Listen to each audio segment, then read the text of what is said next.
बच्चों, मैं संगीता ठाकुर समास के पार्ट 2 में आपका फिर से स्वागत करती हूँ। तो बच्चों, आपने बहुत अच्छी तरह से समास की जानकारी और समास के 2 भेद वहाँ पर पहले पार्ट 1 में समझ लिए होंगे।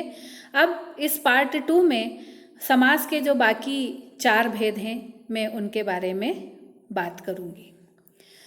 सबसे पहले था, मैं थोड़ा बता दूं आपको कि सबसे पहला हमारा समास था अवयवी भाव समास, जिसमें पहला पद अवयव था, उपसर्ग था। दूसरा समास जो था तत्पुरुष समास था, जिसमें हमने 6 कारक चिन्हों का 6 विभक्तियों का प्रयोग किया था, कर्ता का उसमें हमने यूज नहीं किया था। अब तीसरा समास आता है हमारा कर्मधारय समास। कर्मधारय समास में हम विशेषण और विशेष्य की बात करेंगे। विशेषण और विशेष्य क्या है? जैसे गुलाबी फ्रॉक, ठीक है, तो फ्रॉक क्या है बेटा? फ्रॉक विशेष्य है और गुलाबी विशेषण है। काला हाथी, हाथी क्या है? विशेष्य है और काला क्या है? विशेषण है, ठीक है।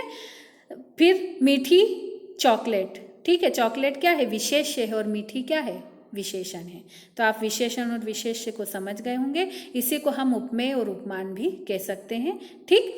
अब इसमें क्या होगा कि जो पहला पद जो है वो दूसरे पद की विशेषता बताएगा। जैसे उदाहरण देखिए, चरण कमल, तो कमल के समान चरण, ठीक।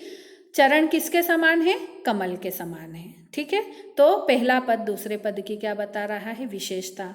कमल नयन, नयन किसके समान है? कमल के समान है, ठीक है। उपमेय का, उपमान और उपमेय का इसमें प्रयोग है। नील गगन, नीला है जो गगन, ठीक, मतलब गगन कैसा है? नीले रंग का है, ठीक।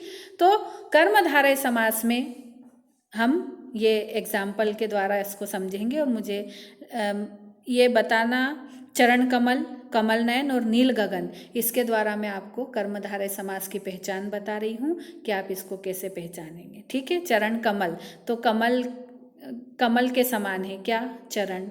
कमल नयन, नयन किसके समान है? कमल के समान है। गगन कैसा है? नीला है गगन। तो आपको कर्मधारय समास समझ में आया होगा। विशेषण और विशेष्य की इसमें प्रधानता है। फिर चौथा समास आता है हमारा बहुब्रीहि समास।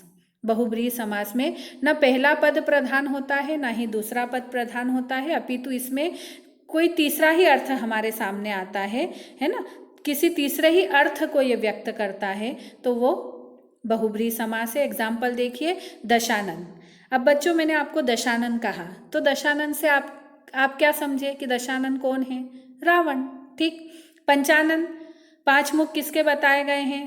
पंचमुखी हम किसको कहते हैं? शंकर जी को। शंकर जी के मंदिर होते हैं ना, पंचमुखी महादेव मंदिर, इस प्रकार से। फिर गिरिधर, तो गिरिधर पर्वत को धारण करने वाला कौन है? गिरधर किसको कहा है? श्री कृष्ण को कहा है। तो बच्चों, नीलकंठ एक और एग्जाम्पल में दूं कि नीलकंठ, नीला है कंठ जिसका, अर्थात कौन? शंकर जी। बहुत बढ़िया, आपको पता है। तो बच्चों, दशानन, दश है आनंद जिसके, ये इसका विग्रह हो गया। सामासिक पद का विग्रह क्या हो गया? दश है आनंद जिसके, अर्थात कौन? रावण, ठीक है। फिर पंचानन, पंच है मुख जिसके, अर्थात कौन? शंकर जी। गिरिधर, गिरि को धारण करने वाला, तो पर्वत को किसने अपनी उंगली पर धारण किया था? है ना, कृष्ण भगवान ने। तो इस प्रकार से हमें तीसरे पद की प्रधानता जहाँ पर मिलती है वो है हमारा बहुब्रीहि समास। अब यहाँ मैं एक दो एग्जाम्पल आपको दे देती हूँ। जैसे गजानन कहा, तो गजानन हम किसको कहते हैं? गणेश जी को, जिसका मुख हाथी के समान है। गज आनन, 2 पद, ठीक है। फिर हम कहें लंबोदर, कहें नीलकंठ कहें, तो इससे समझ में आता है कि तीसरा पद इसमें प्रधान है, बहुब्रीहि समास। अब हमारा 5वां समास आता है बेटा द्विगु समास। द्विगु समास में बहुत ही आसान है इसकी पहचान करना। इसका जो पहला पद होगा वो संख्यावाची होगा, ठीक है। जैसे पंचवटी, तो 5 वटों का समूह, ठीक है। पंचवटी 5 वटों का समूह, मतलब 5 वृक्षों का समूह। चौराहा 4 रास्तों के समूह को कहा गया है, समाहार को कहा गया। फिर हम कहते हैं ना कि त्रिलोकी, 3 लोकों का स्वामी जो होता है वो त्रिलोकी होता है। हम नवरात्रि कहते हैं, 9 रात्रियों का समूह होता है। तो इस प्रकार से पंचतत्व, 5 तत्वों का समूह, ठीक है। तो पंचवटी, चौराहा, पंचतत्व, इसमें देखिए पहले पद में क्या है? गिनती है। तो आप आसानी से समझ जाएंगे कि ये द्विगु समास है और इसे समूह और समाहार के द्वारा हम इसका विग्रह करेंगे। अब हमारा अंतिम समास आता है बेटा द्वंद्व समास।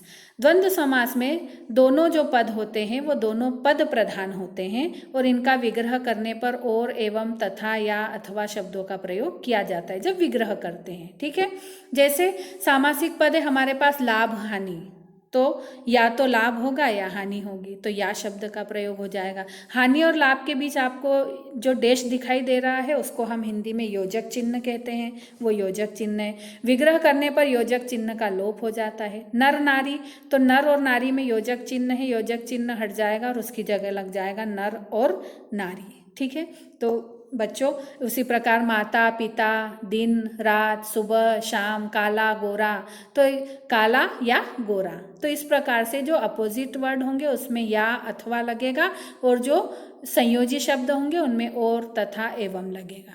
ठीक है, तो बच्चों आपको ये समास के 6 भेद बहुत अच्छी तरह से समझ में आ गए होंगे। उम्मीद करती हूँ कि आप इस समास चैप्टर को बहुत अच्छी तरह से समझ गए होंगे। धन्यवाद।